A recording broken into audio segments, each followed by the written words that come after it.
Es pats būšu šeit pa vidu, tu vari nākt jebkurā pusē, lūdzu, ieņem vietu. Kā nākamo aicināšu arhitekti, Latvijas Arhitektu Savienības valdes locekli Andu Kursišu. Lūdzu, Anda. Kā nākamo aicināšu Juri Mellēnu, būvu uzraugu un cilvēku ar lielu pieredzi būvinspektora darbā pašvaldībā. Lūdzu, Juri. Un vēl viens diskusijas dalībnieks mums ir Roberts Reboks, Merks mājas valdes loceklis. Lūdzu, Robert. Un es pats, viens mikrofons jums abiem, viņš jāieslēdz, ja? Viens mikrofons jums abiem. Tā, es ieņemšu vietu šeit pa vidu. Un, lai iesildītos, man būs pirmais jautājums tāds pa aplīti. Kurš pirmais sāk, bet iesim tā pa aplīti. Pirmais jautājums, kā jūs domājat, kāda ir pasūtītāja loma publiska būvniecībā? Tā pavisam īsi, tā, lai mēs iesildamies visi tā pa aplīti. Loma. Kāda ir pasūtītāja loma? Tā strādā. Pastāv loma ir skaidri definēt prasības, darbu uzdevumu, lai visam iesaistītājiem pusēm izpildītājiem būtu skaidrs, ko mēs būvējam, kāda eko, kāda ir tas sagaidāms gala rezultāts, un arī nodrošināt pietiekamus resursus, arī finansējuma jautājumus, nodrošināt arī finanšu plūsmu, tā kā nodrošināt priekšnosacījumus, kas ir atkarīgas no pastāv puses, lai varētu īstenot visus būvdarbus secīgi. Dmitrijs teica definēta. Kur definēta? Kur definēts? Tu teici definēta. Vai vajag definēt? Es saprotu, ka tu teici, ka pasūtītāja loma ir definēta. Ne? Ir definēta, skaidri definēt darba uzdevumu. Darba uzdevumā? Jā. Labi. Pasūtītājiem ir ilgtermiņa atbildība par lēmumu pieņemšanu, sākot no brīža, kad viņš sāk domāt būvēt vai nebūvēt. Un arī atbildīgs lēmums nebūvēt ir cieņpilna atbilde. Un arī pēc tam turpinot gan par visu projektēšanas būvniecības procesu, arī par eksploatāciju, bet tā atbildība sākas jau pašā sākumā. Atbildība sākas pašā sākumā. Ejam tālāk. Halo? Pasūtītāja loma jā. Ir galvenā loma. Pavisam īsi un skaidri, pasūtītāja loma ir galvenā. Tātad ne arhitekti, ne būvinženieri, ne būvnieks pasūtītājs. Paldies. Manuprāt, pasūtītājs, ja viņš ir izlēmis kaut ko būvēt, viņš grib būvēt, tad viņam ir arī jāredz arī ne tikai, kā viņš viņu uzbūvē, bet arī, kā viņš pēc tam ar viņu tiks galā. Un tas ir tā kā jāsaprot, jo bieži vien arī ir nācies sastapties ar gadījumiem, kad it kā vēlas uzbūvēt, bet tā attieksme ir tāda, ka viņam to gala rezultātu nevajag, jo nesaprot, ko viņi darīt beigās. Tā kā, ja pasūtītājs vai ierosinātājs vēlas uzbūvēt, tad viņam ir pilns cikls jāsaprot. Un tas ir ļoti būtiski. Pilns cikls jāsaprot. Un es tagad uzdošu nākamo jautājumu un iesim atkal atpakaļ. Ja? Ja pasūtītājiem ir būtiska loma, galvenā loma un jāsaprot viss pilns cikls, tad pasūtītājiem nepieciešama kompetence. Un kā ir ar kompetenci? Kā ir jūs gadījumā, ja es zinu, ka jūs arī esat kā pasūtītājs, jūs paši tā kā pieņemat lēmumu, ko būvēt, kam būvēt, ko, cik daudz, un tad arī varbūt pieņemt lēmumu tur vai to nebūvēt. Kā tas ir? Un kā ir ar šo kompetenci? Varbūt mūsu gadījumā tas ir mazliet savādāk nekā publiskas būvs būvēt, jo mēs lielākoties saprotam un zinām, ko mēs vēlamies un kāds būs tas gala rezultāts. Varbūt dažreiz mēs, kā labāk pateikt, precīzi varbūt neaprakstam projektēšanas uzdevumu, kad pie projektēšanas laika, bet gala rezultātā pie būvniecības laika mēs tās kļūdas vienmēr izceram un mēģinam izcert jau laicīgi. Pirms mēs esam kaut kāds neefektīvs risinājums izdomājuši vai ir uzprojektēti neefektīvi risinājumi. Līdz ar to, tas jautājums... Kā ar to kompetenci? Kompetenci, jā.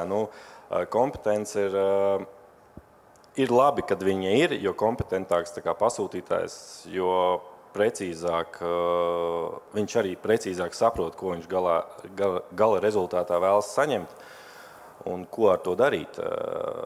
Bet, ja kompetences trūks, tad vienmēr tiek meklēt kompetenti cilvēki komandā un palīdzēt viņam to ar konsultācijām un tā tālāk. Tāds ir bijis kā piemērs. Tiek meklēt speciālisti, lai palīdzētu to kompetenci nodrošināt. Tieši tā.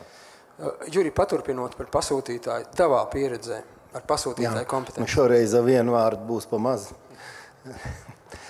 Ko par kompetenci, es gribēju tā teikt, ka Latvijā pilnīgi noteikti kompetences ir gana. Labā nozīmē. Pilnīgi noteikti mums pietiek kompetences, kā zināšana, kā pieredzes. Jautājums ir, man šeit jāskatās no tāda skatu punktu varbūt,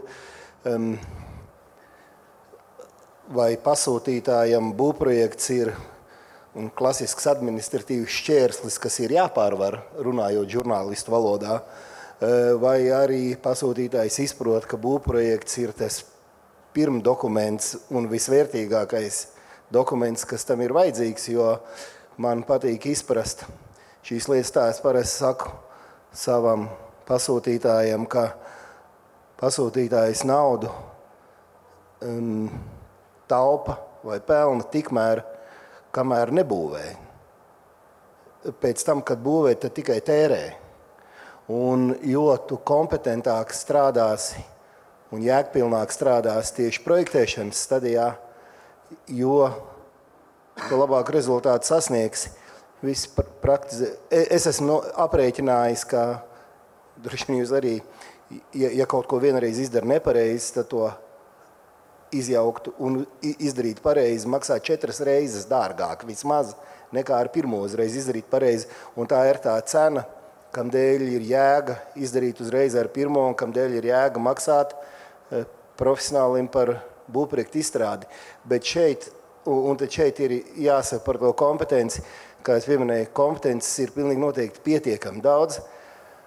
Un mēs ikdienā, paskatoties riņķi un apkārt, paši ikdienā redzam, kur ir kompetents pasūtītājs un kur nav. Un te ir nākamais jautājums, kas vēl nav uzdots, kam dēļ viens pasūtītājs ir kompetents un cits nav. Jo kompetence tā ir, to vajag tik izmantot. Paldies. Un tālāk, šo pašu jautājumu paturpinot par pasūtītāju kompetenci. Kāda pieredze? Es jau biju izdomājis savu sakāmo, bet man iznāk turpināt Jūra teikto, ka ir pasūtītāji, kuriem vajadzētu arī saņemties drosmi un atzīties savā nekompetencē diezgan agrīnā stadijā. Tas varbūt nebūtu, kā varbūt pieklājīgāk būtu teikt, kompetences trūkumā vai iepriekšējās pieredzes trūkumā, nevis drosmīgi un pašpārliecināti mesties pasākumos, par kuriem ir diezgan maza saprašana. Ir tikai, kā lai saka, ir birokrātiskais aparāts, kas nodrošina viņiem parakst un rīcības tiesības, bet šis aparāts nav viņiem uzlicis 10 vai 20 gadu kompetenci un pieredzi būvniecības un projektu attīstības procesos.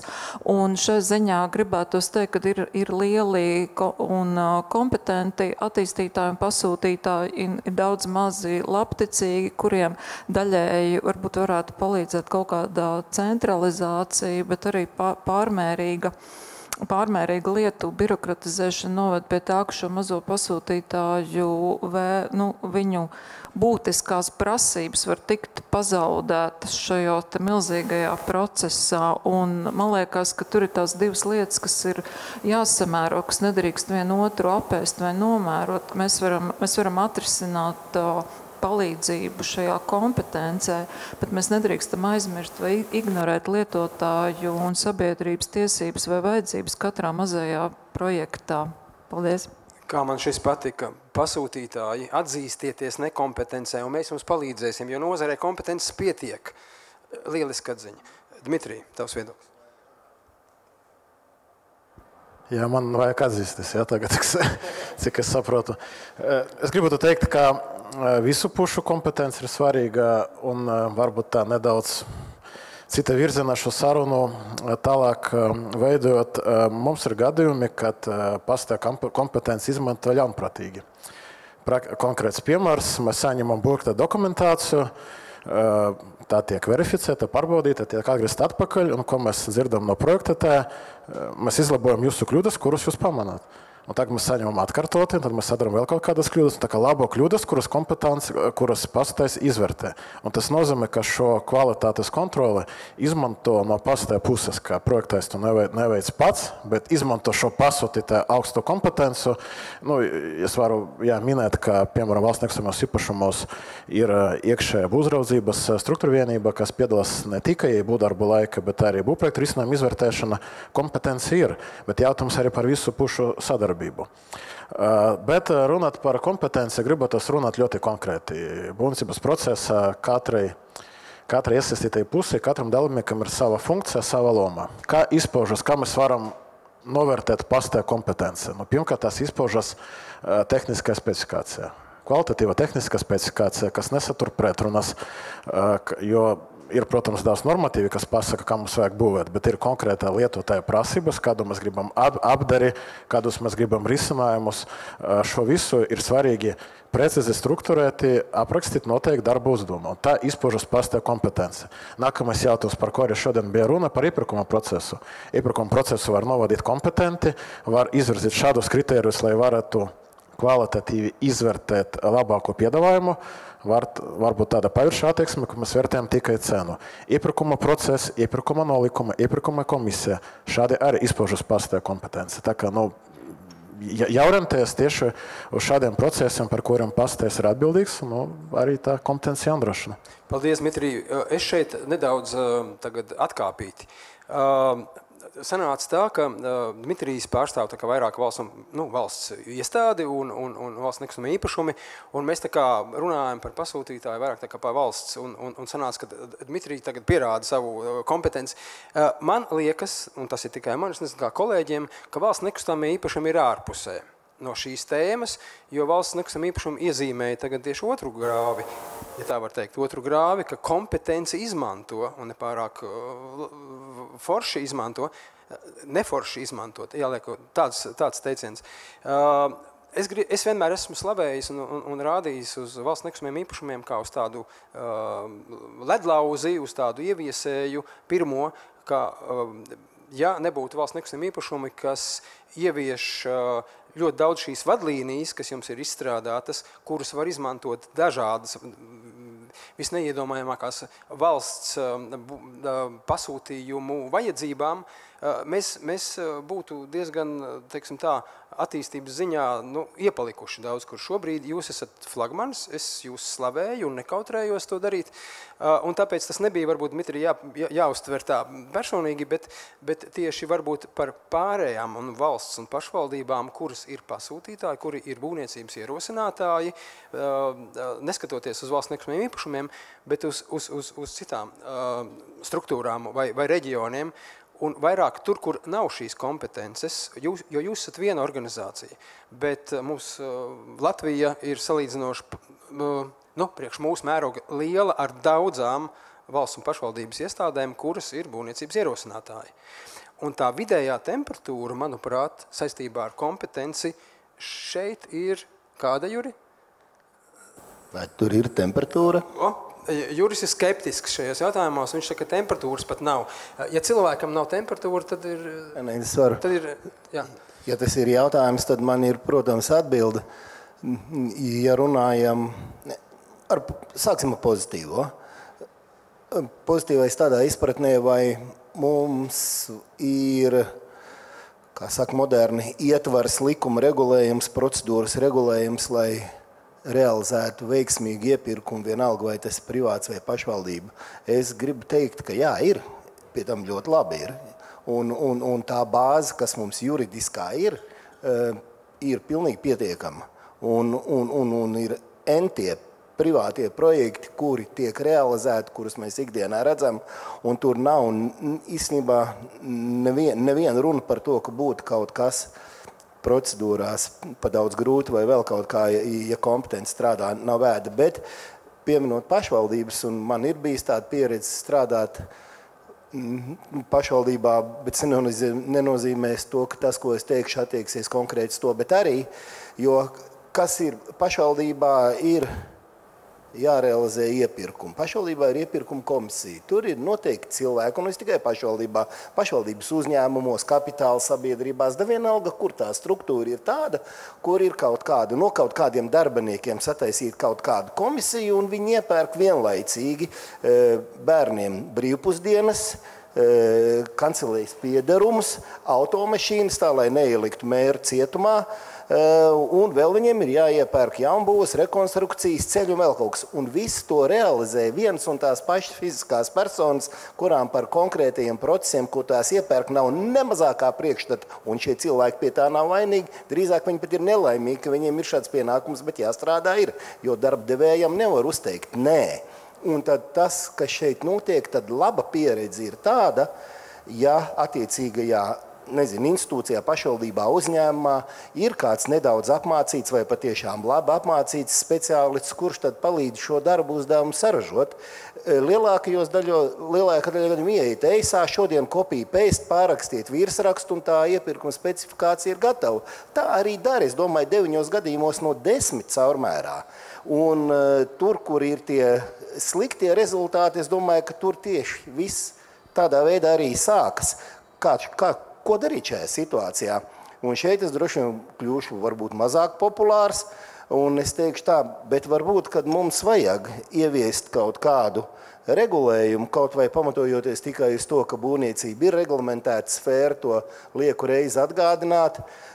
Reglamentēta sfēra tā ir tā, kur ir noteikumi kaut kādi, mēs esam visi speciāli apmācīti, ieguvuši kaut kādas tiesības, mūs speciāli pārbauda.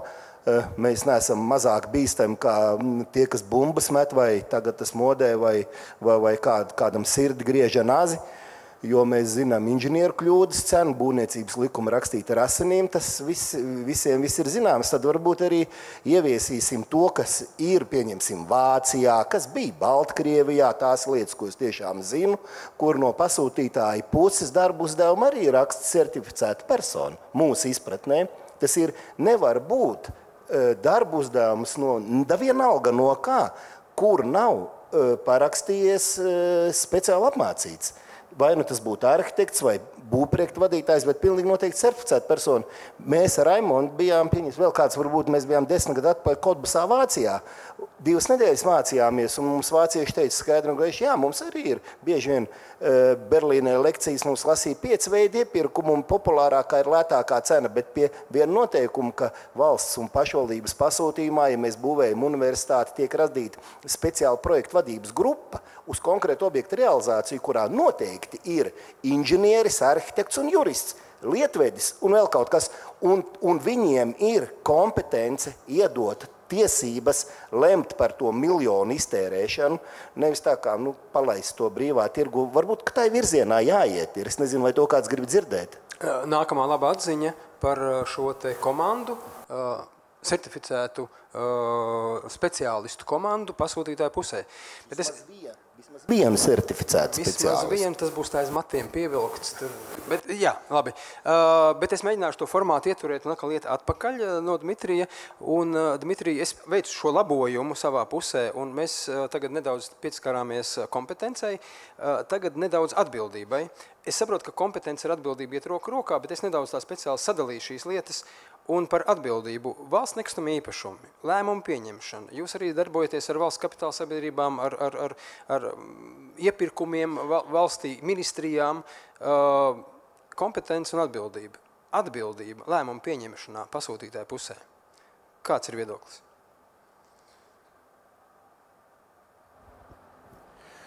Jautājums ļoti vispārīgs jāatzīst. Vispārīgs, jā. Mēs nekonkretizēsim. Savādāk jākonkretizē kāds konkrēts pasūtītājs, konkrēta ministrija vai... Man liekas, ka par šādām lietām iespējams runāt nekonkrēti un vispārīgi. Atkal tas viedoklis jābalsta uz konkrētu piemēru vai uz konkrētu dokumentu. Ja mēs runājam par būvniecības ieceres dokumentāciju, un tad tur ir paraksts, tur ir zināma atbildība, kas ir atbildīgs par konkrētu apliecinu, par konkrētu izstrādātu risinājumu.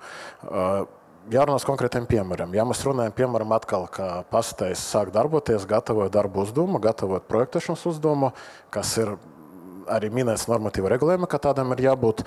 Atkal jautājums, kā nozarē vēlas redzēt, cik detalizētu šo darbu uzdevumu. Ja nepieciešams arī ievērot līdzsvaru, piemēram, nav noslēpums, ka ir ļoti daudz normatīvu. Lielākā daļa no visam inženieru sistēmām, kādiem jābūt, mums ir tik daudz noteikumi, kādam ir jābūt gaisa kvalitātei, kādam ir jābūt apgaismojumam telpas, kad ir tik daudz standarti, tas viss ir arī tie viņi ir uzskaitīti ekonomikas ministrijas mājaslapā.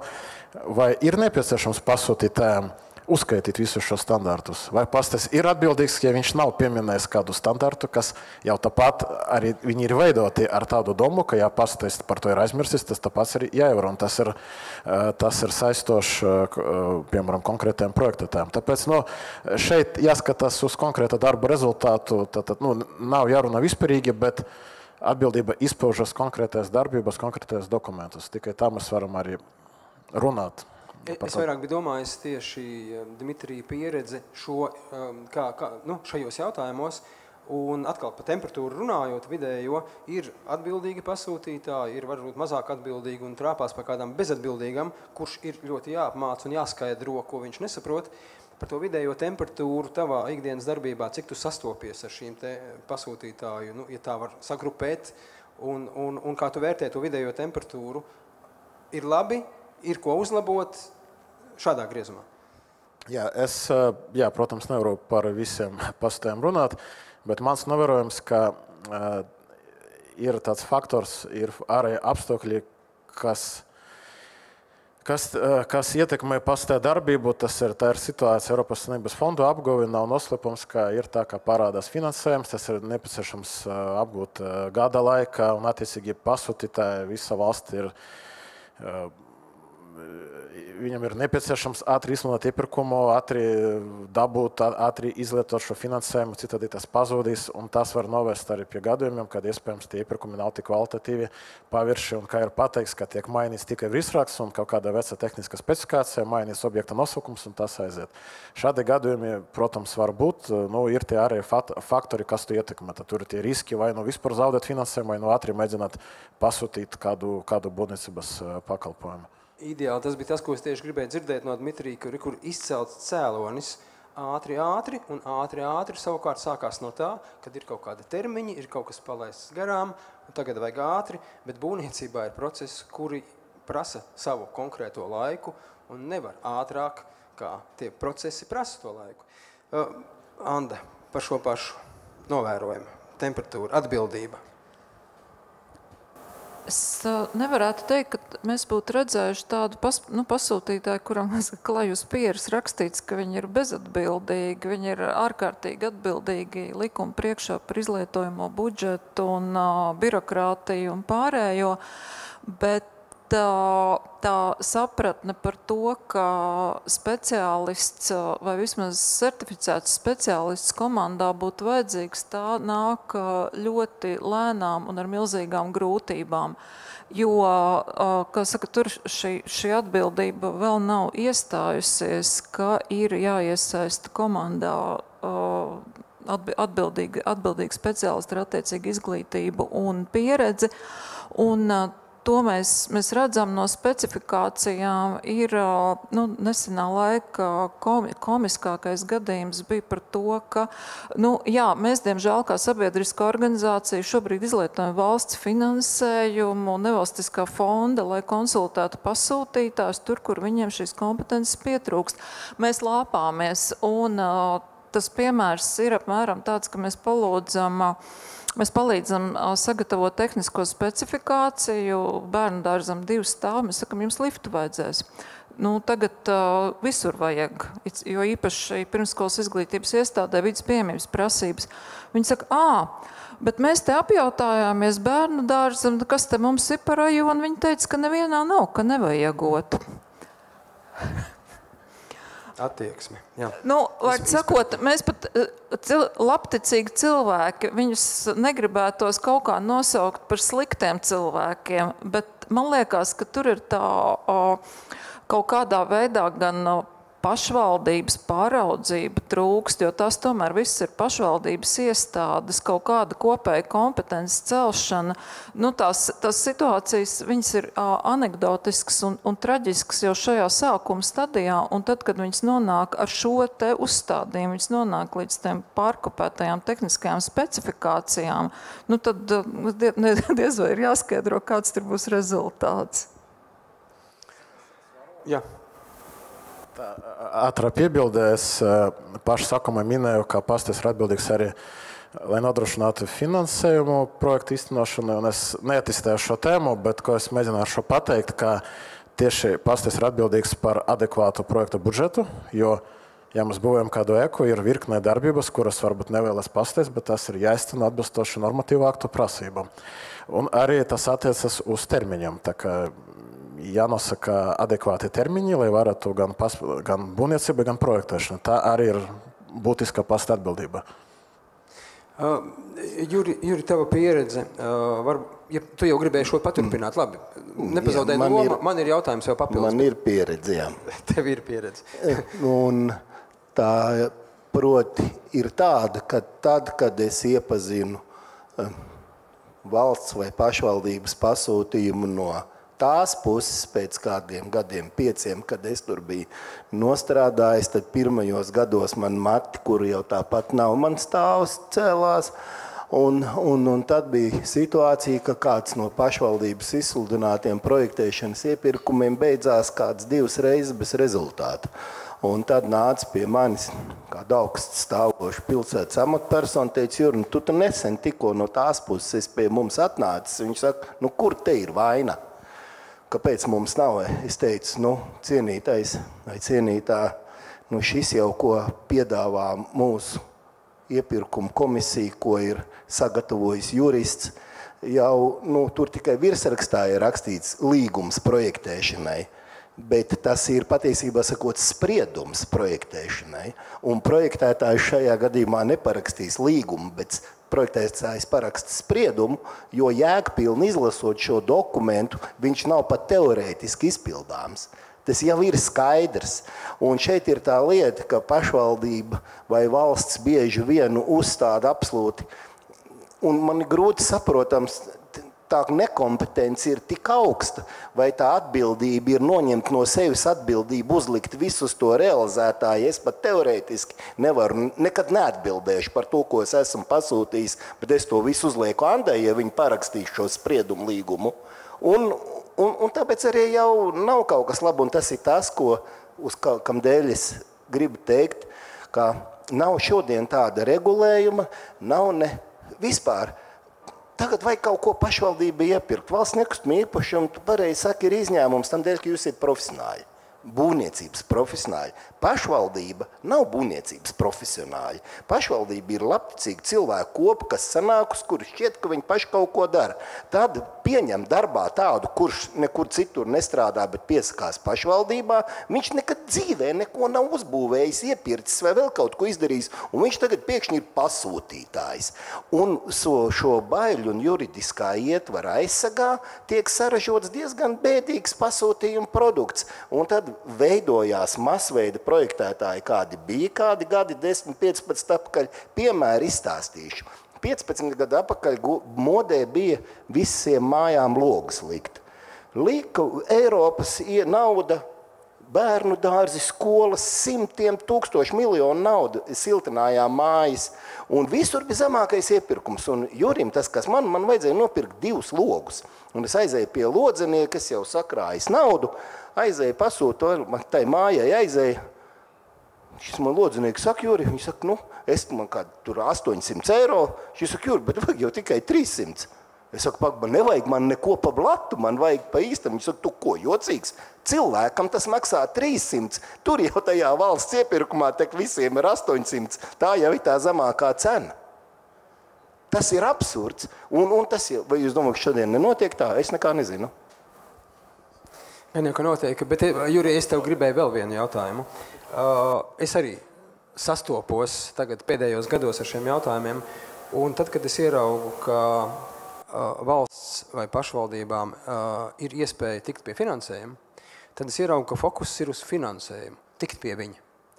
Un tad, kad ir iezīmēts un tā kā jau ir tūlīt tiksim pie finansējuma, tad sākam domāt, kā viņu izmantot.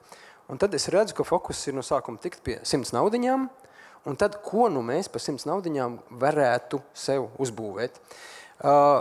Es vienmēr biju domājis, ka mēs no sākuma saprotam, ko mums vajag, nodefinējam vajadzības, un tad secinām, ka šīm vajadzībām, lai viņas realizētu, vajag 200 naudiņas. Un tad meklējām investīciju iespējas, kur piesaistīt 200 naudiņas, lai to mūsu vēlmi realizētu. Kā ir valsts pusē, kurā tu biji ilgu laiku? Nē, normāli. Nekad valsts pusē neesmu bijis pašvaldības pusē. Pašvaldības, piedod. Bet šajā gadījumā es teikšu kaut ko jocīgu. Tāpat kā kompetences, tāpat arī Latvijā naudas pietiek runājot. Slēdza.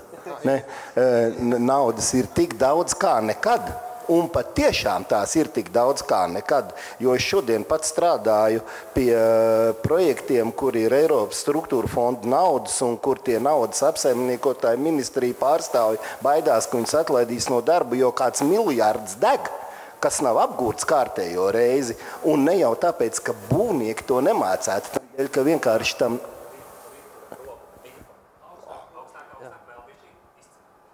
Paldies, nav pierasts. Un nosit man no domas nost. Ir gan tā nauda, ir gan tā kompetence, bet bieži vien mēs nemākam tos Lego kauliņus kaut kādu iemeslu dēļ vai arī negribam. Jo, ja mēs ņemam tādu maziņu piemēru, pieņemsim, grib uzbūvēt tur kaut ko pavisam maz, tai skaitā pašvaldība, tam būvdarbu veicējam ir lielākas peļņas iespēja, jo mazāk būvprojekts, jo viņš ir neskaidrāks, vislabāk viens komplekts, viens gabals, tur visvairāk var nopelnīt. Uzņēmējdarbība veic ar mērķi nopelnīt naudu, tā skaitā. Un šeit, jo lielāks projekts, tad pavisam liels, tad jau tur tā kā, es aizrunājos. Labi, paldies, Juri. Jā, Robert, par to pašu par atbildību un par to pieeju vispār būvniecības iecerei. No sākuma pie naudas tikt, un tad domājam ko, vai no sākuma domājam ko, un tad ir... Mūsu gadījumā noteikti ir no sākuma mēs saprotam, ko mēs vēlamies. Mums ir konkrēts zemes gabals, pieņemsim, vēl nav mūsu nopirks, bet tirgu pieejams. Mēs no sākuma izvērtējam maksimāli, ko tur var uzbūvēt, saliekam Exceli, saprotam, cik naudas mums vajag, un tad domājam, vai mēs to varam apgūt, cik ilgā laikā varam apgūt. Tur ir vairāk nekā nedēļa jādomā.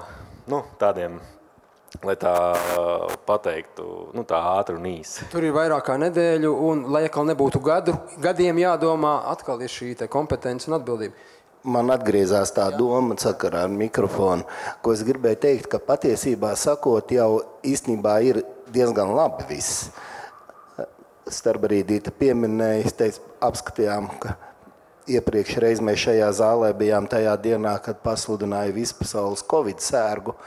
Un tas bija kādi 5 gadu atpakaļ, un tad man iznāca vakardien konstatēt, ka es esmu certifikātu saņēmis vai nokārtojis 1996. gadā būvdarbu vadīšanām būvdraudzībā.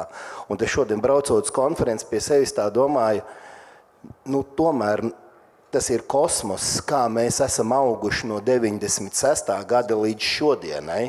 Labā nozīmē, un ir mums ļoti daudzas lietas, un mums ir jauda, varēšana un arī iemesli darīt. Un ko es gribu pateikt, es tā traki kritiski izsakos, bet es gribu teikt, ka ir arī tajās pašās pašvaldībās superīgi darbi, superīgas komandas, ir lieliski pasūtītāji. Mēs paši kopā vairāk kā 10-11 gadus braukājam, bet veicam gadu būvis žūrijas darbu, un Juris tas, kas es jau no pirmā gada ir rakstījis, tur kādreiz kaut kur pierakstīts, ka es visvairāk vienmēr esmu vērtējis un visaugstāk vērtējuši pasūtītāju ieguldījumu un darbu.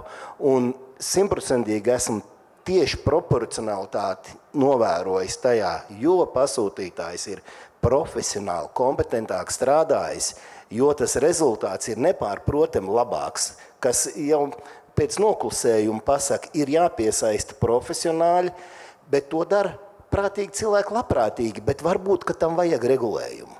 Varbūt, ka vajag regulējumu jāiet ministrijai un jāstāsta priekšstāvjiem, kas tur kaut ko rāda.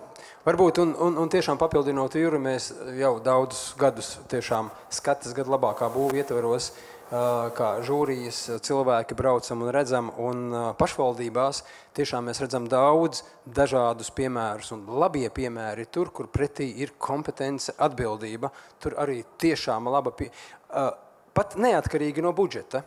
Ja tas kvadrātmetrs ir tiešām maksājis salīdzinoši maz naudiņu, mēs redzam, kā atbildīgi un kompetenti var kvalitatīvi, ilgtspējīgi uzbūvēt. Ja?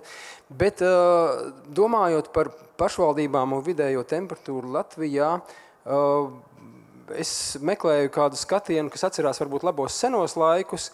Latvijā bija tāda celtniecības ministrija kaut kad. Un tad tas bija centralizēti, un tad tur bija kaut kādi nosacījumi precīzāki, vai tā bija labāk? Es Raimonda virzienā skatos, gaidot, vai viņš bija labāk, vai nebija labāk.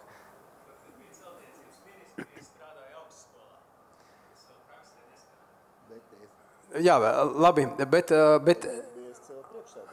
mēs atceramies, kas mēs bijām tajā laikā, kad bija ministrija. Ja? Noteikti mēs neatgriezīsim tos laikus, un diez vai mēs vēl vienu ministriju izveidosim, bet lai mums tās problēmas mazinātos un lai mēs turpinātu izaugsmu, kā Juris teica, ka mēs esam ļoti izauguši no 96. gada, ja atceramies, ja? Tad atkal ejot aplīt atpakaļ, mēs nonācām pie tā, ka pasūtītājs vai būs ierosinātājs ir galvenais, ir ļoti liela loma, ir nepieciešama kompetence, nepieciešama atbildība. Ja mēs runājam par būvprojekta stadijām, iecere, skice, projekts, būvniecība, nodošana eksploatācijā, es domāju, un tad, kas nav vienkārši pie mums šodien, un pat ēkas eksploatācija pēc tam, vai šīs lietas, kompetence, atbildība no pasūtītāja puses īpaši kādā stadijā ir svarīgāka, vai viņi ir visās stadijās vienādi svarīgi? Tas man jautājums, ja. Manuprāt, vienādi visur. Nevar tā izcelt konkrētu posmu, kurā tā kompetence nebūtu svarīga. Varbūt mazāk, iecer ir, teiksim, ļoti vienkāršs process, bet vairāk, protams, jāpievērš uzmanība, kad projektētājs mums iesniedz projektu saskaņošanu. Tad gribās tiešām iedziļināties un pārbaudīt visu to, ko viņš ir uzzīmējis un mēģina mums saskaņot un papildinot to, ko Dmitrijs teica par to, ka ļaunprātīgi izmanto, jā, mēs arī ar to saskaramies, ka mēs kā kompetents uzņēmums un kompetenti darbinieki mūs arī izmanto par to, ka mums jāpārbauda projektēšanas kļūdas. Un vienmēr, un tas ir bieži, un es to mēģinu izsist un mainīt savā organizācijā un ar saviem, apakšuzņēmējiem, ko mēs izvēlamies, ka mēs nevis pārbaudām viņa kļūdas, bet vēlamies saņemt rezultātu, un rezultātu tādu, ka mums nav jāpārbauda. Mēs esam pareizi uzrakstījuši to projektēšanas uzdevumu, jau detalizētāk, un kā arī mēs strādājam pie jau principiāliem mezgliem, kā mēs vēlamies, lai, piemēram, tā pati loga iebūve vai tur mūra, dzelzbetona savienojuma vietas. Visu mēs jau paši esam, jau gadiem esam tam visiem izgājuši cauri, eksploatācijas laikā esam uzdūrušos uz neskaitāmām problēmām, kas bija maksājis, kā saka, dārgi, un pārtaisīt ir dārgi, un lai tagad tas nebūtu dārgi, mēs saprotam, ka ja ne mēs, tad neviens cits to mūsu vietā neizdarīs un neizdomās to, kā mums vajag. Un tāpēc tas ir tas kompetences jautājums, tieši pie projektēšanas un pie tā gala rezultātu, ko mēs gribam sasniegt. Tas ir tāds. Paldies, Juri. Skatoties no projekta stadijām, tu vairāk tā kā būvniecības stadijas procesā esi bijis? Ne tikai, ne? Tagad es esmu tieši, es lielākā daļa darbu kā būvzaraugs, bet es Un otra lielākā darba daļa šodien ir, kur es strādāju tieši kā inženieru konsultants būvniecības vai pārbūves ieceres stadijā, bet ne ar valsts vai pašvaldību, arī gan ar pašvaldības uzņēmumiem, jā, bet lielākā daļā gadījumā ar ražotājiem reāli, kā teikt, cepļu laikā ar rūpniekiem, un viņiem ir tieši tāda paša uzstādījuma un prasības arī tur, arī tam, kas dēļas zāģē vai pienas lauc, arī viņam bieži vien nav šīs būvprojektu vadības kompetences, bet viņš zina nākt un nekautrējās prasīt padomu. Un tā ir normāla saruna pie galdu, un ka tu zini izstāstīt tieši, ka vakardien man arī bija saruna, saka, miljonu uzņēmums, un vadītājs pats nonāk pie atklāsmes. Uztaisam kaut kāda to ceļu moduli, kur ir vairāk varianti, kur ir priekšcena, kur mēs sasniegsim rezultātu. Mēs uztaisam kaut kādu inženieru aplēsi sākotnējo, pirms rakstīt kaut kādu darbu uzdevumu. Nekas tam līdzīgs, piedodiet, pašvaldībā nenotiek. Pašvaldībā notiek no otra gala lielākajā daļā gadījumu ir nauda, dabas taku attīstībā, un tad mēs būvējam gaisa tiltu, kur patiesībā sakot nevienam nevajag. Un tas ir tas, ko saka, ir gan nauda, gan kompetence, bet varbūt, ka vajag kaut kā mazlietiņ saņemties un iedot vairāk vai uzlikt par pienākumu tiem, kas ir viedāki kaut kādā nozarē, uzlikt par pienākumu pieaicināt šos viedākos, es tā kaut kā teiktu. Nākamā atziņa par to, ka jābūt pasūtītajā pusē ir kompetentiem, certificētiem speciālistiem. Pienākums pieaicināt. Un vēl, Andi šodien runāja, man ļoti patīk tas tavs priekšlikums, kur te rādīja par publiskā iepirkuma izvērtēšanu. Es šodien strādāju pie 2 publiskiem iepirkumiem, kur mēs 70% rakstam cenu un 30% projektētāju kvalifikācijas pieņemsim vienu un otru, un šeit pieņemsim pie tiem publiskajiem iepirkumiem varētu darīt tieši tā, ka nevis arī tikai certificētu, bet jāuzliek ir kvalifikācija. Es uzreiz pateiktu, pieņemsim, ja tas ir miljons un naudas valsts vai mūsu naudas, tad tur ir tas projektu vadītāju konsultants jābūt tāds, kuram ir vismaz 5000 kvadrātmetru publiskas būves, būvdarbu vadīšanas pieredze vai projektēšanas pieredze 10 gadi. Ne mazāk. Tiešām viedus cilvēks, kas reāli iet pēc kvalifikācijas, nevis atvainojos beiguši tikai tepat mūsu skolu, saņēmuši diplomu un uzreiz veic būvzraudzību. Tas viss ir nepareizi.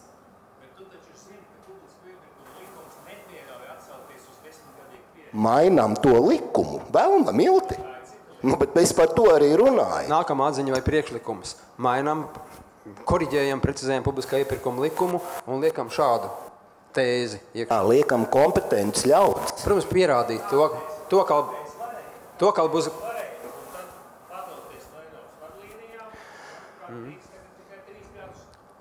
Raimond, kā bija, ka mēs Kotbusā Vācijā bijām 10 gadu atpakaļ, vācieši teica skaidri un gaiši, viņiem ir nevis kā pašvaldības būvinspektors, viņiem valsts amta inspektors, un tas ir tāds amats, ka ja tu to tiec, tad tev vairāk nekur dzīvē paralēli nav jāstrādā otrā darbā, lai netiktu korumpēts teorētiski.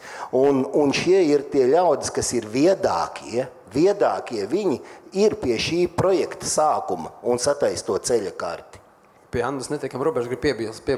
Es gribu piebilst, jā, man tā kā no praktiskā viedokļa, es ātri, no praktiskā viedokļa, kā tad tie jaunie gūst to pieredzi? Kad viņi varēs iestartēt kādā konkursā? Jautājums no tā, kad? Tad es kā vieduma pārstāvis no projektētāju puses šajā smalkajā komisijā. Es pirmkārt gribēju pateikt, ka par to viedumu un par to pieredzes bagāžu šobrīd visi publiskā iepirkuma zemo cenu čempioni muģi no vieduma ar savu šādā pašā veidā uzkrāto pieredzi. Un tur, diemžēl, es gribēju arī atsaukties uz to, ko šeit attīstītāju pārstāvi minēja par kļūdu labošanu. Jūs to tolerējiet. pārstājiet to tolerēt un rakstiet sūdzības certifikācijas centram. Beidzot, lūdzu, ja? Un tā ir pasūtītāju tolerance, diemžēl tīpaši Eiropas fonda projektos vilkt šos te beigtos zirgus līdz finišam, nu, kā saka, ar krietnu smaku jau pamatīgu, un atvainojiet par naturalistiskiem salīdzinājumiem, bet tas, ko pasūtītāji spēja aprakt zem tepiķa, ir ārkārtīga izmēra lietas. Arī attiecībā uz projektētāju kļūdām. Un, diemžēl, šis ir vilcies jau no iepirkuma direktīvas piemērošanas, kad sāka no 2014. gada apmēram tā kaudze jau ir uzaugusi milzīga. Un tagad tiem tīrīšanas darbiem būs diezgan grūti, un tas attiecās arī ar pieredzes piemērošanu, jo šī skaitliskā pieredze no vienas puses ir pareizs kritērijs, no otras puses viņi sastāda šo te iepriekšējo 10 gados uzkrāt to formālo pieredzi, par kuru pasūtītājiem ir bijis bail pasūdzēties.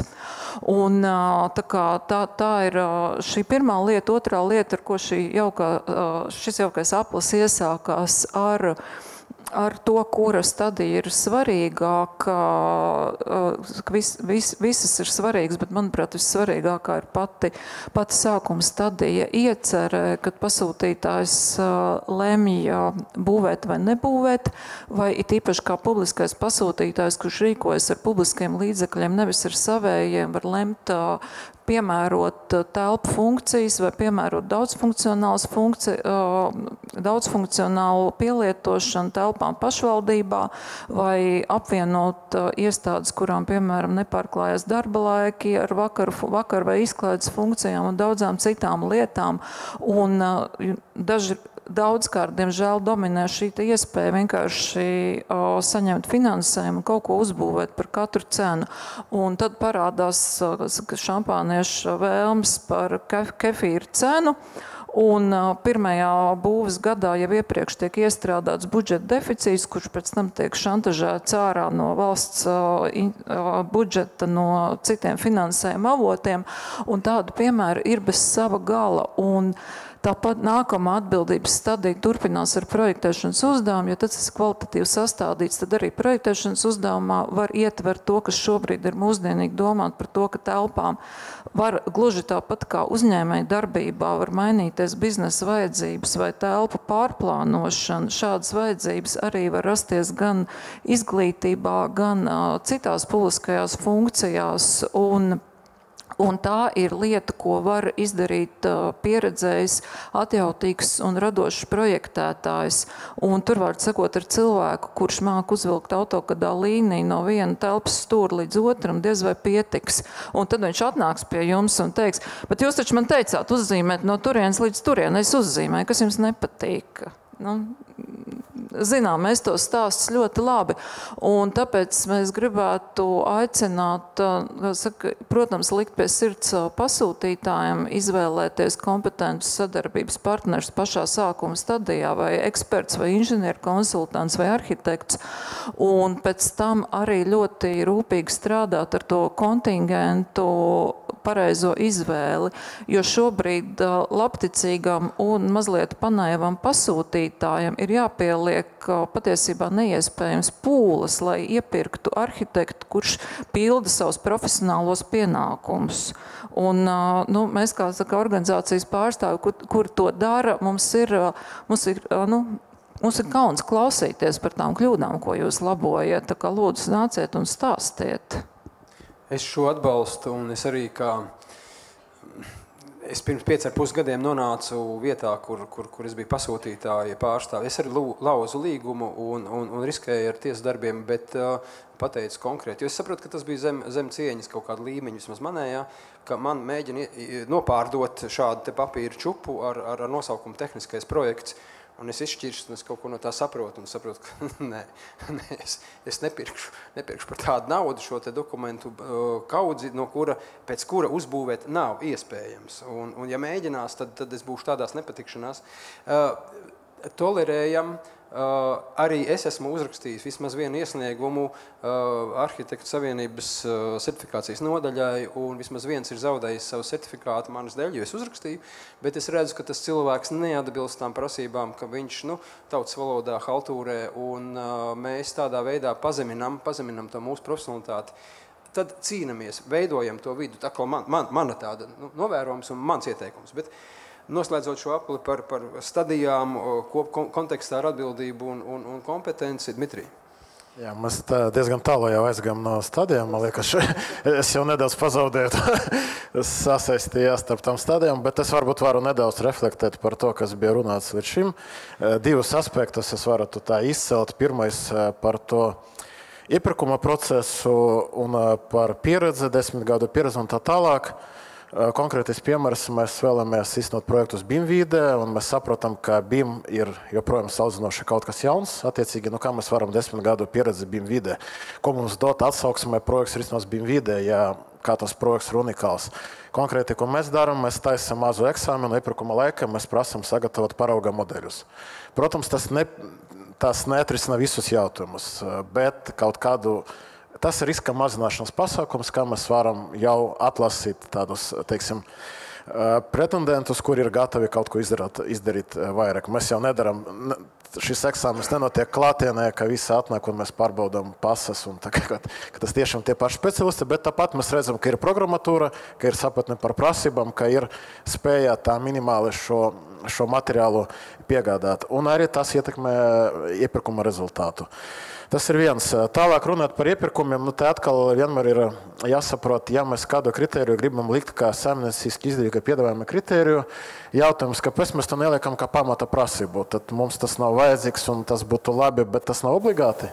Ja tiešām mums ir vajadzīga kāda unikāla pieredze, ja mēs tiešām gribam, lai būtu sasniegts kaut kāds energoefektivitātes rādītājs, kāpēc tā nav tehniska specifikācijas pamata prasība, kāpēc tā nav nolikuma prasība attiecībā uz kompetenci, kāpēc mēs esam gatavi tomēr iznot projektu, ja uzvarēs arī kāds, kam nav šitas kompetences. Tāpēc es ļoti atbalstītu pieeju, kad mēs prasam tieši iedziļināšanas ieinteresētību no pretendentiem iepirkuma procesa ietvaros. Un izcils piemērs ir ar metiem, ka mēs varam prasīt tādu ļoti konceptuālu risinājumu, kas liecina par iedziļināšanos konkrēta tehniska specifikācija, konkrēta eka, konkrēta ideja, kas jau rada šo gatavību uzņemties un arī rada attieksmē. Protams, šeit arī parādās jautājums par pastāju kompetenci izvērtēt šo materiālu un jābūt, protams, ļoti objektīviem skaidriem kritērijiem, kā mēs varam izvērtēt šīs skices. Bet šis ir tieši tas fokusēties ar tādu praktisku kaut kādu pārbaudi iepirkuma konkursu ietvaros, tā būtu laba prakse, ko vajadzētu iedziļināt. Un arī ir svarīgi dalīties ar pieredzi. Tika minēts, ka ir veiksmīgi piemēri. Pastājas publiskais pašvaldībā izbūvēja kādu labu eku, kas saņem balvus. Es šodien dzirdēju prezentācijā, ka bija veiksmīgs iepirkums ar labiem kritērijiem. Man pirmā reakcija, kas tas par projektu, es gribu redzēt šo nolikumu. Tas ir svarīgi dalīties, tas ir svarīgi izplatīt šo informāciju. Mēs zinām labus piemērus, kāpēc to neizmantot atkārtot, ja tā ir laba prakse. Tas ir ļoti vērtīgi. Un noslēgumā, atgriežoties pie tās atbildības, tomēr es kā publiska sektora pārstāvis, es arī aicinātu paskatīties un tāda skatu punkta, ka tomēr publiskais sektors, kā tāds viens milzīgs pasūtītājs, publiskam sektoram ir iespēja veidot tādu tā kā darba kultūru, pieprasot mūsdienīgas tehnoloģijas, pieprasot zaļu būvniecību, pieprasot, piemēram, vienlaicīgi paralēli ar projektēšanu arī veikt ekas dzīves cikla izmaksu aprēķinu, veikt ekas dzīves cikla analīzes, ietekmei uz vidi, izmantojot BIM. Konsekventi pieprasot centralizēt šādas prasības, veidojas arī pozitīva ietekme uz nozari kopumā, jo atsevišķi projekti, pirmie projekti varbūt neveiksmīgi, ne visi iet uzreiz ideāli. Pirmais projekts parasti nekad nav ideāls, bet ar laiku, ar gadiem veidojas pieredze, veidojas prakse un pakāpeniski tā kopumā tā kopējā nozares kapacitāte pieaug un tas ir, protams, visu pušu intereses. Paldies, Dmitrij, un es atkal tiešām gribu slavēt valsts nekustamos īpašumus, jo es kādreiz atceros, Daudzi pasūtītāji atsaucās uz publiskā iepirkuma likumu. Mēs neko nevaram. Publiskais iepirkuma likums nosaka, mēs neko nevaram. Vieglāk ir lētākā cena. Valsts nekustamā īpašuma pierādīja, ka var. Nav jāmaina likums, ir pareizi jānodefinē prasības, un pasūtītājs drīkst prasīt. Pareizi ir jāmāk, bet, lai pareizi nodefinētu, atkal vajadzīga šī kompetence, atbildība, un to var izdarīt. Bet paldies valsts nekustamiem īpašumiem. Ir tapušas vadlīnijas, kur mēs tagad katrs, jebkura pašvaldība var atšķirt vaļā, palasīt, kādā veidā to var izdarīt, kā ir valsts nekustamie īpašumi to nodefinējuši. Un, protams, es arī esmu par digitalizāciju un par BIMu. Es saskatu šeit, ja līdz šim mums grūti gāja ar valsts pašvaldību pasūtījumiem, ar kompetenci tieši no pasūtītāja puses, tad tas BIMs, man liekas, pieliek vēl lielu devu nepieciešamās kompetences klāt, kuras šobrīd nav. Un es sastopos ar dažiem piemēriem, kur pašvaldību vadītāji, izpildu direktors atklāti demonstrē to savu neizpratni. Viņš pat nesaprot, ka tāda kompetence viņiem jau ir nepieciešama, un rīt vēl vairāk būs nepieciešama. Viņš pat tas uz mums neatiecās. Nebūs vienkārši, bet man liekas, ka virziens ir pareizs. Mēs esam tā, gribēju ko piebilst par šo, saki, Juri? Man ir priekšlikums, ko darīt. Tieši tas bija tas nākamais, tagad tas aplīts, un es no Dmitrija laidīšu atkal apakaļ. Mans jautājums, Klau, ja mēs redzam, ka tā situācija ir tāda, un ka tā vidējā temperatūra nav, viņa ir kaut kur pa vidu, drīzāk tur vienam apakšā kaut kur. Ko darīt? Ko darīt? Mums ir nepieciešama pasūtītāja kompetence, pasūtītāja atbildība publisku būvu iepirkumos. Viņa ir tāda, kāda viņa ir. Ko darīt?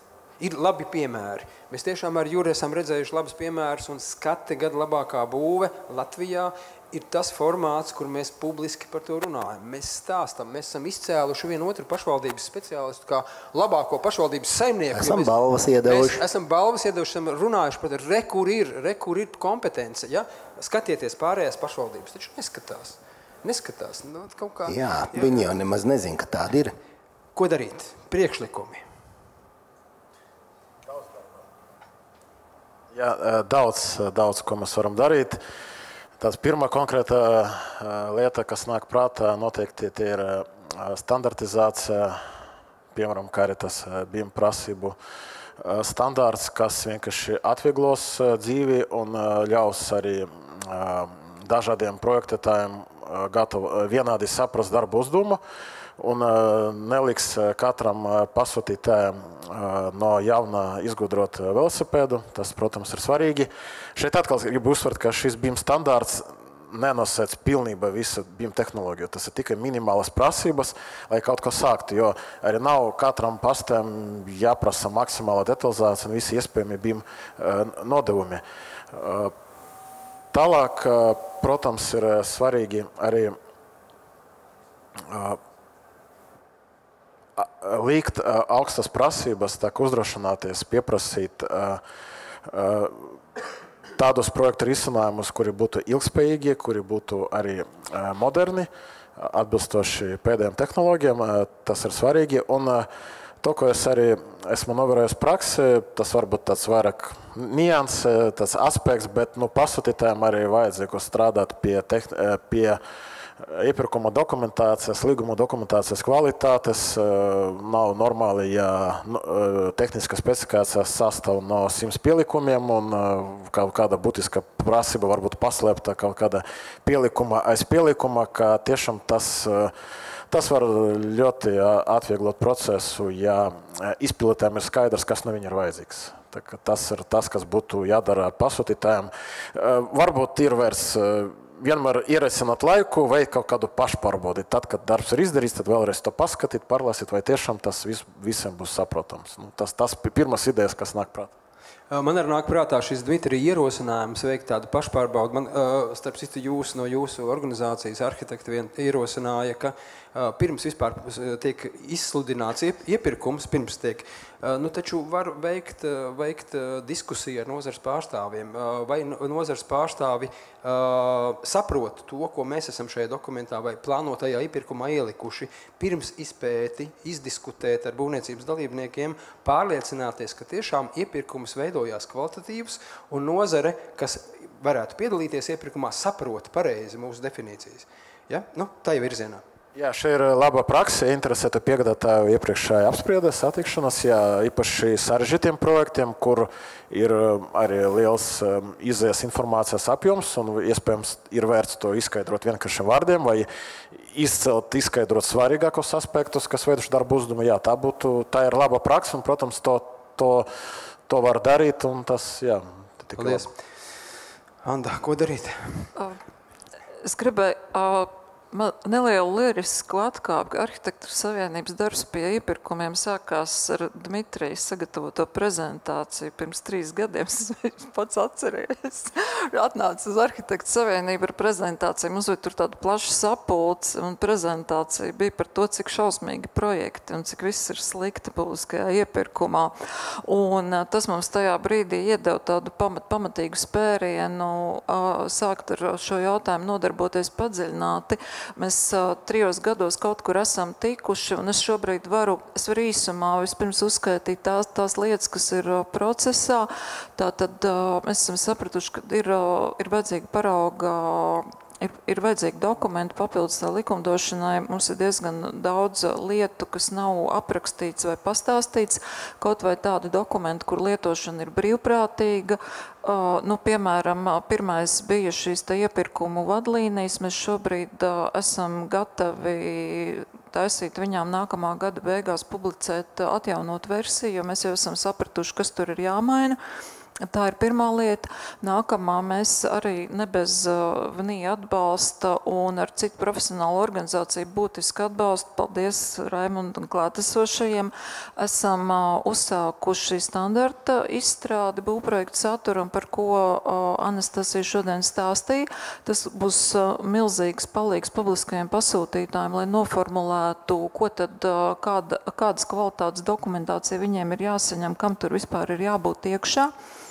Mēs šobrīd esam uzsākuši publicēt Arhitektu savienības sagatavotās būvprojekta vadītāja labās prakses vadlīnijas, ko arī būtu vēlams gluži pievienot nolikumam, bet ielikt atsauci, jo man arī liekas, ka tā ir nepareiza prakse pie nolikuma likt klāt visus pasaules dokumentus, un tad, ko tad, ja mēs to 100 nepielikām? Un šiem dokumentiem vajadzētu būt plaši pieejamiem, un tas, pie kā ir jāturpina strādāt, ir informācijas apmaiņa. Tas ir tas, ko ar mūsu Arhitektu savienības sabiedrības integrācijas fonda finansējuma ietvaros mēs organizējam darba grupas. Mēs ik pa brīdim pieaicinām pasūtītājus tādas nelielās apaļā galda pasākumos. Redzot šodienas diskusiju, liekas, ka to mums ir jādara plašāk. Mēs arī rīkosim reģionālās dienas. Tuvākajos 2 gados vairākos paņēmienos brauksim uz ārpus Rīgas, uz pašvaldībām un reģioniem. Un nākamais, kas var savā ziņā izrietēja arī no valsts kontrolas slēdziena par to, kas būtu jāizdara publiskā iepirkumā, kas ir saistīts ar būvniecības sektoru, tā ir tieši personāla kompetences celšana. Un šeit tie risinājumi ir arī caur valsts administrācijas skolu, ir daudz un dažādi veidi. Es varbūt negribētu teikt, ka ir likuma mums pietiek, un šobrīd jau mēs daudz ko dzirdam par administratīvo slogu un tam līdzīgi, bet neviens nav atcēlis veselo saprātu. Un es domāju, ka pašvaldību līmenī ir ļoti daudz iespējas izglītot darbiniekus un šo kvalitāti uzlabot. Un runājot par tālāku perspektīvu, ir šobrīd tiek rediģēta, uzsākta revidēt Eiropas Savienības iepirkuma direktīva, kas nākotnē ļaus arī labot Latvijas iepirkumu likumu, bet tas ir garš ceļš, un, manuprāt, ir šobrīd jau vairākas darba grupas ministru kabinetu un kas jau sāk apspriest labojums patreizējā iepirkuma likumā, tā kā jēgpilni priekšlikumi pilnīgi noteikti ir vietā tieši tagad, jo šis brīdis ir aktuāls un ar potenciālu. Un vēl es gribētu lūgt arī pārējās inženieru un būvnieku sabiedriskās organizācijas daudz vairāk un aktīvāk iesaistīties un palīdzēt uzlabot publisko iepirkumu. Jo, kā mēs redzam, katra konsultācija, ko mēs kādam sniedzam, nes varbūt nevieglu, kā saka, vienmēr ir kaut kāda pretestība, vai mēs tā drīkstam, vai mēs tā varam un kas sanāks, bet katra konsultācija nes kaut kādu soli uz priekšu un tas arī veido to ārkārtīgi nelielo datu bāzi, ar ko mēs iespējams šī gada beigās varēsim dalīties ar labākajiem piemēriem, jo tas process, kamēr mēs varam kādu piemēru rādīt ar pašvaldības iestādes nosaukumu, ir visai garš. Viņiem jānonāk līdz līguma slēgšanai, ir jānonāk līdz tam, lai arī pasūtītājs pasaka, ka jā, mums darbs rit lieliski, mēs esam tur, kur mēs gribējām būt, mēs šo varam kā labu piemēru rādīt tālāk. Paldies! Cik daudz pozitīvu ideju, priekšlikumu un jau darbu, reāli darītu darbu. Juri, tev arī ir daudz vai spridzināsim? Vajag uzspridzināsim, nav problēma. Bet tieši turpinot, ko Anna teica, iesāk to, ko jau vēl pirms, es teicu, man priekšlikums 7 vai 6 gadu atpakaļ, man bija strādājot par būvinspektoru, pieņēma eksploatācijā Valmierā pirmās 2 daudzdzīvokļu mājas, tagad tā sauc par zemes īres cenas dzīvokļu mājām, kuras uzbūvēja Valmieras pašvaldībai piedaroši uzņēmējsabiedrība namsaimnieks un aizņēmumu iedeva SEB banka vai paņēma Komercbanka.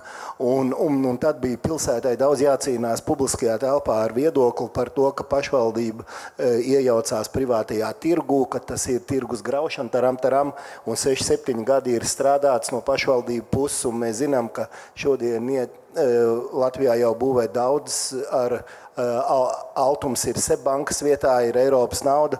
Mēs esam sapratuši, ka mums vajag jaunas ēkas un ka valsts drīkst piedalīties šajā tirgu, un tas notiek, un man tā sagadījies, es esmu būvuzraugs tagad Valmierā 2 mājām, kur kopā 120 dzīvokļi, kuras tiek būvētas un tiek būvēts veiksmīgi, un veicot šo iepirkumu tika nodefinētas 2 lietas. Bija budžeta griesti un bija prasības dzīvokļiem konkrēti.